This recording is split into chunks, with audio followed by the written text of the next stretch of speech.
আসসালামু আলাইকুম ওয়া রাহমাতুল্লাহ। সম্মানিত আমার ছোট্ট বন্ধুরা, আশা করি তোমরা সকলে ভালো আছো।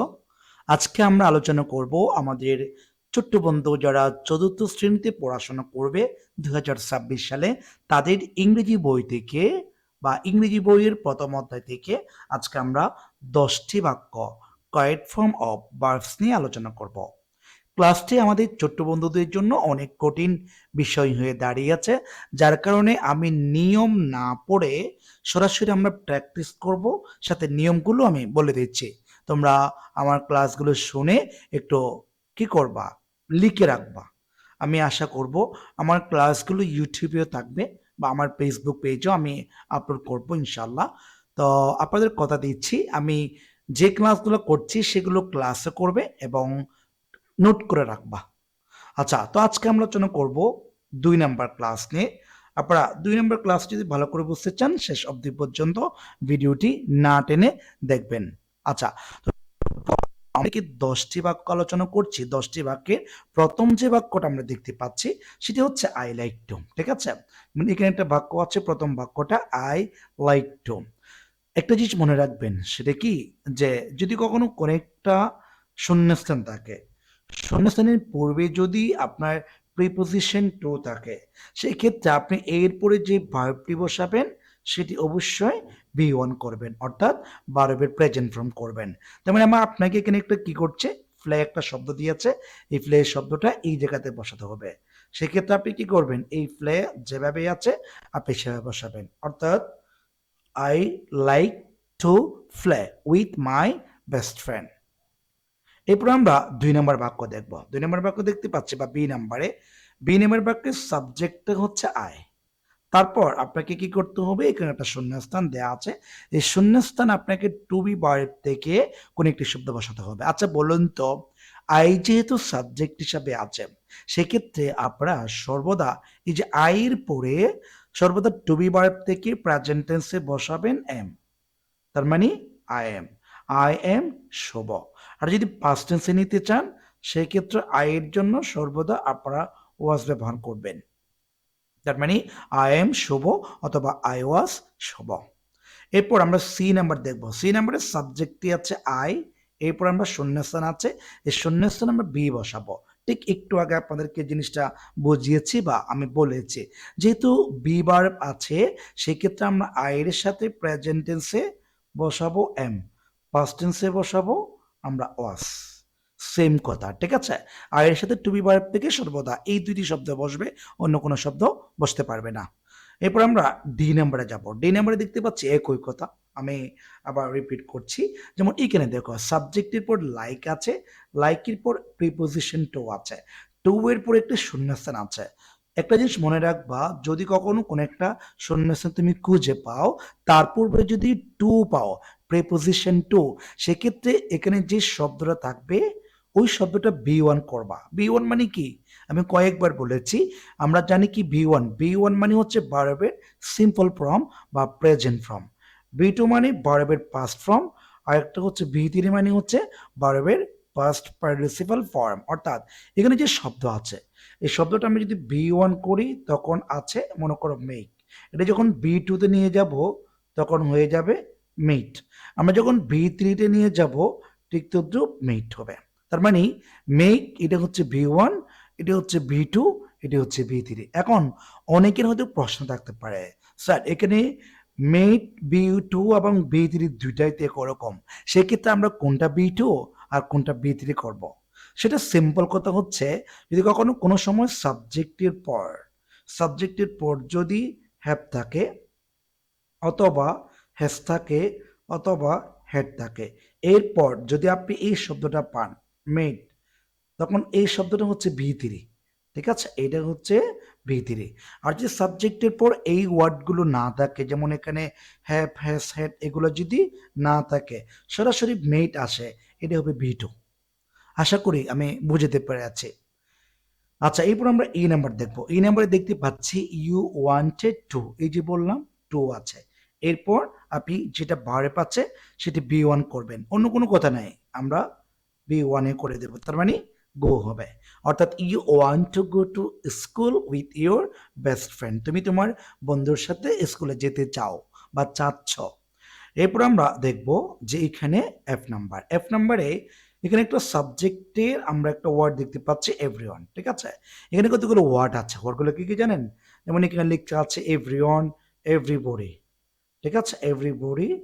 আর একটা হচ্ছে এভরিথিং, ঠিক আছে, everything, everybody, anything, no one, nobody, nothing, someone, somebody, something.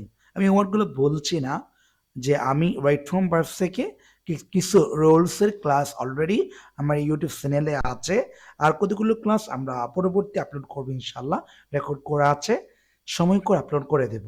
আচ্ছা, যদি এই শব্দগুলো যেমন everybody, everyone, everything, no one, nobody, nothing, someone, somebody, something, এই শব্দগুলো যদি কখনো কোনো সময় বাক্যের সাবজেক্ট হিসেবে ইউজ হয়, ভার্বের সাথে অবশ্যই এস বা ইএস যোগ করতে হবে প্রেজেন্ট টেন্সে। যেমন এখানে লেখা আছে মিট, এই মিটটা আমরা যখন এখানে বসাবো, যেমন এম ই টি, ঠিক আছে, এম ই টি, যেহেতু সাবজেক্টে এভরিওয়ান আছে, তাহলে এই ভার্বের সাথে অবশ্যই একটি এস যোগ করতে হবে। তার মানে everyone meets my best friend, ঠিক আছে। এরপরে আমরা পরবর্তী জি নাম্বার দেখবো। জি নাম্বারে দেখতে পাচ্ছি সাবজেক্টটা হচ্ছে সি। আচ্ছা, সাবজেক্ট যেহেতু সি আছে, এরপর আমাকে একটি ভার্ব বসাতে হবে, ঠিক আছে। তো ভার্বটা আমরা আমাদের এখানে কোন ভার্বটি আছে আগে দেখে নেব। এখানে একটা লাইক আছে, ঠিক আছে। আপনি মনে রাখবেন এই সি হচ্ছে সাবজেক্ট, এই সাবজেক্টটি থার্ড পারসন সিঙ্গুলার। সংক্ষেপে আমি আমার বাচ্চাদের টিএস বলি। টিএস মানে কি? Third person singular. যেহেতু সাবজেক্টটি থার্ড পারসন সিঙ্গুলার আছে, সেক্ষেত্রে আমরা এখানে যে লাইক আছে না, এই লাইক শব্দটা আমরা যখন এই জায়গাতে বসাবো, তখন এটার সাথে একটি এস যোগ করব। এস কেন বাড়ালাম? আমার প্রশ্ন হচ্ছে আমি এসটা কেন বাড়ালাম? ওই যে সাবজেক্টের থার্ড পারসন সিঙ্গুলার, এর জন্য আমাকে মূল ভার্বের শেষে এস বা ইএস যোগ করতে হবে। নিয়মটা হচ্ছে এমন, সাবজেক্ট যদি থার্ড পারসন সিঙ্গুলার নাম্বার হয়, মূল ভার্বের শেষে এস বা ইএস যোগ করতে হবে। কখন এস যোগ করব, কখন ইএস যোগ করব, সেটি নিয়ে আরো কতগুলো রুলস আছে, সেগুলো সময় করে ইনশাআল্লাহ একদিন আলোচনা করে দেব। আচ্ছা, এরপর আমরা পরবর্তী আরো যে 3-4টা বাক্য আছে, তিনটা, সেগুলো আমি আপনাদেরকে দেখিয়ে দিচ্ছি। আচ্ছা, এখানে এইচ নাম্বার একটা বাক্য দেখতে পাচ্ছি। এইচ নাম্বারে দেখতে পাচ্ছি দিস বলেছে। এখানে দুটি ওয়ার্ড আছে, একটি জিনিস মনে রাখবেন, যে এখানে একটা হচ্ছে, মানে আমি এগুলাকে বললাম ওই ডেমনস্ট্রেটিভ প্রোনাউন, ঠিক আছে। একটি হচ্ছে দিস, এটা এটা হচ্ছে নিকটবর্তী, আর একটা হচ্ছে ডেট, এটা হচ্ছে দূরবর্তী। আরেকটা হচ্ছে দিস, এটা হচ্ছে প্লোরাল, আর একটা হচ্ছে দোস, এটা হচ্ছে দূরবর্তী। তার মানে বলতে চাচ্ছি এই দুইটা, মানে দিস হচ্ছে নিকটবর্তী সিঙ্গুলার, দিস হচ্ছে নিকটবর্তী প্লোরাল, ডেট হচ্ছে দূরবর্তী সিঙ্গুলার, আর একটা দোস হচ্ছে দূরবর্তী প্লোরাল, ঠিক আছে। তো দিস হচ্ছে থার্ড পারসন সিঙ্গুলার, অর্থাৎ এরপরে আপনি সর্বদা যেটা ভার্ব বসাবেন, সেটা অবশ্য বি, মানে টু বি ভার্ব বসাতে গেলে আপনাকে ইস বসাতে হবে। অর্থাৎ দিস যেহেতু থার্ড পারসন সিঙ্গুলার, এদের সাথে আমরা টু বি ভার্ব থেকে সর্বদা ইস বসাতে পারবো। আর যদি এখানে যদি কোনো বাক্যের মধ্যে অতীত কোনো নির্দেশক শব্দ থাকে, সেক্ষেত্রে আমাকে ওয়াজ ব্যবহার করতে হবে।